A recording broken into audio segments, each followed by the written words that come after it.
Hello दोस्तों, veterans नमस्कार। आपको पता है कि 6 अगस्त को रामलीला मैदान में एक बहुत ही ऐतिहासिक रैली होने जा रही है और ये रैली यूनाइटेड फ्रंट और संयुक्त मोर्चा दोनों के सहयोग से हो रही है और इसका जो अरेंजमेंट है वो वॉइस ऑफ एक्सर्विसमेंट सोसाइटी कर रही है, क्योंकि वहाँ सारा का सारा कार्य चेकों से होता है। इसलिए चेक केवल एक रजिस्टर्ड संस्था इश्यू कर सकती है और उन चेकों की कुछ डिटेल मैं आपको दूंगा यहाँ पे। और साथ में ये भी तय किया गया है कि जो भी पैसा आएगा उसका प्रॉपर हिसाब किताब रखा जाएगा और जो खर्चे काट बच जाएगा पैसा उसे कोर्ट केसेज के लिए काम में लाया जाएगा। मैं और इसके बारे में बाद में बताऊंगा। अब पहले तो मैं ये बताना चाहता हूं कि 6 तारीख को जो रैली हो रही है इसे रोकने के लिए जंतर मंतर पर बैठा हो एक यूनिवर्सल लायर और वो व्यक्ति जो दूसरों को माँ बहन की गाली देता है, वो बना हुआ है सपेरा और यूनिवर्सल लायर को बना रखा है एक सांप। जहां चाहे वहां डसो। पूरी कोशिश की जा रही है पूरे देश में कि भाई इस रैली को अटेंड करने के लिए यहाँ है। और यहां तक बात कह दी, पता नहीं कौन सी बड़ी चीज है कि अन्ना हजारे से मिलने के लिए जब ये लोग गए बुलाने के लिए तो मेरा नाम लिया गया। भाई मैं कपिल फौजी ने भेजा है, आप वहां जंतर मंतर की रैली में आ जाओ। मान नहीं, मैं ही तेरे मेहमान। मतलब बिना बुलाए निमंत्रित होकर के जाना, बिना बुलाए कहीं शादी में जाना तो स्वाभाविक सी बात है बेइज्जती तो होगी ही। खैर एनीवे, हम वहाँ नहीं जाना चाहते। जितनी भी इनकी कोशिशें होती रहें, क्योंकि पूर्व सैनिकों का एक सीधा साधा मत है 90% से ऊपर का, वो किसी के गुलाम नहीं है। वो अपना स्वतंत्र विचार रखते हैं, वो अपना निर्णय ले सकते हैं। कोई उनको बताने की कोशिश ना करे, केवल उनसे आह्वान किया जा सकता है। उनको जाना है या नहीं जाना है वो स्वतंत्र हैं, किसी के अधीन नहीं है। ये 90% से ऊपर एक्स-सर्विसमैन का सोच है, क्योंकि वो जानते हैं उन्हें क्या करना है और क्या नहीं करना है। क्योंकि इनकी 23 जुलाई को जो रैली हुई थी उसमें किसी भी व्यक्ति ने ये नहीं कहा कि तुम वहां मत जाइए, और खास करके वीर बहादुर सिंह ने बिल्कुल ही नहीं। अब इनको पता नहीं कौन सी खुजली हो रही है कि बार बार रैली में मत जाइए, रैली में मत जाइए। 144 लगा है, परमिशन नहीं मिली है, परमिशन मिल गई है। और आज ये 3 चेक लगे हुए हैं। ये जितेंद्र एडवोकेट जो उनके IT सेल के अध्यक्ष हैं, उन्होंने डाला है। ये कहते हैं कि 1,21,080 रुपये का ड्राफ्ट जो रामलीला ग्राउंड की बुकिंग फी है बनवा लिया गया और MCD में जमा करवा दिया गया है। एक काम ये हो गया है। अब 3 चेक लगे हुए यहाँ पर। एक चेक तो है ये 60,080 का, थोड़ा पढ़ने में नहीं आ रहा, इसको पढ़ोगे तो आप पढ़ लोगे। एक चेक है 50,000 का, ये 50,000 वाला चेक है, और नीचे ये 5,000 का। यानी टोटल जब आप करोगे तो ये बनेगा 1,21,080 रुपये का। यानी इसको कहते हैं हिसाब, इसको कहते हैं अकाउंट को सही प्रकार से, जिनका पैसा आया हुआ है उनको प्रॉपर तरीके से उनको प्रस्तुत करना। ऐसा नहीं है कि पैसा इकट्ठा कर लिया, 20 फरवरी को किया वो गप और 23 जुलाई को किया वो गप, और कोई कोर्ट केस नहीं लड़ना है, कुछ भी नहीं करना है, केवल और केवल लोगों को बरगलाना है। अब जो लोग कभी कहा करते थे कि भाई जंतर मंतर पर जो धरना हो रहा है हमारे लिए हो रहा है, वो कहने लग गए हैं कि ये लोग केवल और केवल झूठे हैं, अफवाहें फैलाते हैं और ये र्यूमर मॉन्गर्स हैं। अब ज़्यादा तो मैं इसके बारे में और क्या कहूँगा। और इस तीनों चेकों को देख करके एक अशोक कुमार जी हैं, इन्होंने एक 25,000 का चेक दिया था। इसका जिक्र काफ़ी पहले आया था।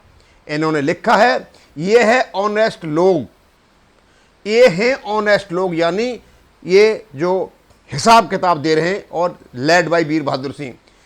एक वो कपिल जंतर मंतर पर हमारा भी 25 गया उसके ऑर्गेनाइजेशन को, यानी इन्होंने भी और ऑर्गेनाइजेशन को 25,000 रुपये दिए थे। काम कोई नहीं, सिर्फ झूठ झूठ झूठ और झूठ। और इवन MSP का जो केस लड़ा जा रहा है वहां पर भी झूठ झूठ झूठ।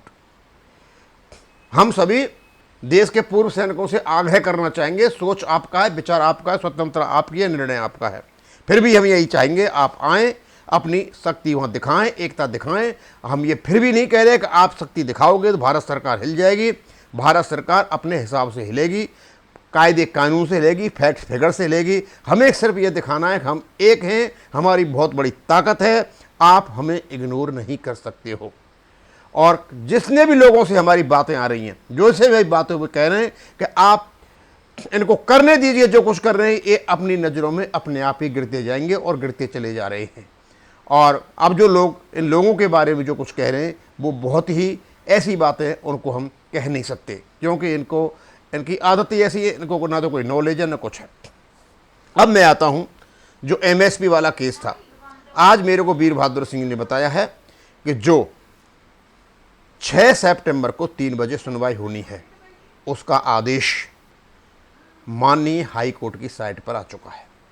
और सबसे बड़ी बात यह थी कि वीर बहादुर सिंह जी ने 2 एडिशनल एफिडेविट लगाए थे, बहुत ज़रूरी थे, जो आरटीआई के माध्यम से जानकारी ली गई थी, जिसमें यह था कि जो एमएनएस हैं उनको जो एमएसपी दी जा रही है वो किस बेस पे दी जा रही है, यानी उनका कोई बेस नहीं है। उसको भी माननीय हाई कोर्ट ने अनुमति दे दी और उनको भी रिकॉर्ड पर ले लिया गया है। ये होता है केस लड़ने की नीयत और ताकत। ये जो बताते हैं ना एडीसी, एडीईसी और पता नहीं कौन कौन से, कुछ भी नहीं करते हैं, जाकर के ज़बरदस्ती केस में घुस पड़े हैं कि कैसे इसको रोका जाए। ना कोई इनका एडिशनल एफिडेविट है, ना कोई आरटीआई से इनकी जानकारी है, ना मुझे तो नहीं लगता कि ये किसी प्रकार की बहस भी कर सकते हैं। बहस करेंगे तो श्री निदेश गुप्ता जी जो वकील हैं वॉइस ऑफिसर सोसाइटी के, वो करेंगे। अब मैं आपको बताना चाहता हूं कि जंतर मंतर पर ये तो स्वाभाविक है कि लोग आ रहे हैं और अपने साथ में पैसा भी ला रहे हैं। हमने देखा है भरतपुर में हम किसी से मिले थे तो अपने सदस्यों से पैसा ले रहे हैं कि भाई जो खर्चा होगा, जो लगभग 4 लाख से ऊपर का खर्चा है, 4-5 लाख के बीच का खर्चा होगा, हमने देख लिया है वहाँ। तो ये जो खर्चा आएगा तो वीर बहादुर सिंह जी या उसकी टीम या यूनाइटेड फ्रंट के अध्यक्ष अपने अपने पॉकेट से, हमारी सबकी जिम्मेदारी बनती है हम पैसा दें, लेकिन उसका हिसाब रखा जाए। हिसाब रखने के लिए एक टीम होगी, एक कमेटी होगी। जितना भी पैसा वहाँ आएगा उस पैसे को, उस पैसे में से जो खर्चा यहाँ पर होगा उसमें दे दिया जाएगा और बाकी जो बचा हुआ पैसा है, लोगों में बातचीत हो गई है, उस सारे के पैसे को कोर्ट केस के लिए जमा करा दिया जाएगा। क्योंकि एमएसपी में भी हर तारीख पर 1.5 लाख रुपया कम से कम खर्चा होता है, वो वकील की फीस है।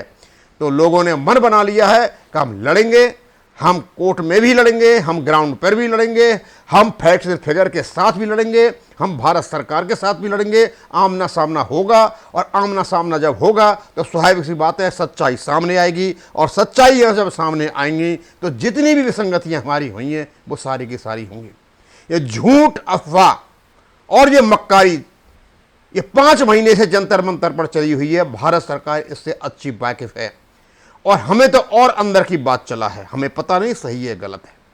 किसी ने बहुत अंदर से ये बताया है कि यहाँ के लोग कुछ एक पॉलिटिकल पार्टी से मिले हुए हैं और वहाँ से ये पैसा ले रहे हैं और इनसे कहा गया है कि आप चुनावों तक डटे रहिए, उसके बाद हम संभाल लेंगे या फिर हम सत्ता में आएंगे तो हम आपको दे देंगे। यानी इनका जो कुछ भी ये बना रहे हैं और दूसरों को ये गुमराह करते हैं, दूसरों के बारे में बदनामी करते हैं कि वीर बहादुर सिंह पॉलिटिकली लड़ रहा है। वीर बहादुर सिंह कोई पॉलिटिकल नहीं लड़ रहा है, कोई उसकी पॉलिटिकल एम्बिशन नहीं है और उनको जरूरत भी नहीं है पॉलिटिकल होने की। हाँ, उसको नॉलेज है, उसमें सभ्यता है, उसमें संस्कृति है, उसमें पोलाइटनेस है, एरोगेंस नहीं है। इसलिए लोग धीरे धीरे उसकी तरफ मुड़ेंगे और जाएंगे। क्योंकि अल्टीमेटली होता क्या है कि आदमी स्वभाव से बहुत ही विनम्र होता है, गंभीर होता है और आदमी विनम्रता और गंभीरता की ओर जाता है। और अब लोग बहुत कुछ समझने लगे हैं, उनको पता चला है कि एमएसपी का केस केवल और केवल voice of ex serviceman society के जो जनरल सेक्रेटरी हैं, जो कोऑर्डिनेटर हैं, वीर बहादुर सिंह जी और उसकी टीम लड़ रही है, अपने पैसे से लड़ रही है। अब मुझे लगता है एक जागरूकता पूर्व सैनिकों में आएगी और वो केसों के लिए पैसा इकट्ठा करेंगे और कोर्टों में केस ये लड़ेंगे। केवल फालतू बकवास करने से, जो फालतू बकवास हो रही हैं, जो आर्टिफिशियल इंटेलिजेंस का सहारा लेकर के ये लोग जिस प्रकार दूसरों को बदनाम कर रहे हैं, किसी का नाम लेकर के गाली खुद देंगे, दूसरे के नाम पर डाल देंगे, ये सारी की सारी चीज़ चल रही हैं। हम तो इनको दुआ देते हैं, भाई तुम ऐसे ही रहो, इसी प्रकार गाली देते रहो, इस प्रकार अफवाहें फैलाते रहो और यही काम करते रहो जिससे तुम्हें एनर्जी मिलती रहे। हाँ, उसके बाद फिर कोई नाटक करना, फिर लोगों को इकट्ठा करना, फिर पैसा इकट्ठा करना, मतलब करोड़ों रुपया लेकर के आप बैठे हो, लेकिन केस नहीं लड़ोगे आप। क्यों नहीं लड़ोगे? क्योंकि आपको तो लोकतांत्रिक तरीके से लेना है। बस मैं इसको यही ख़त्म करूँगा। थैंक यू, धन्यवाद।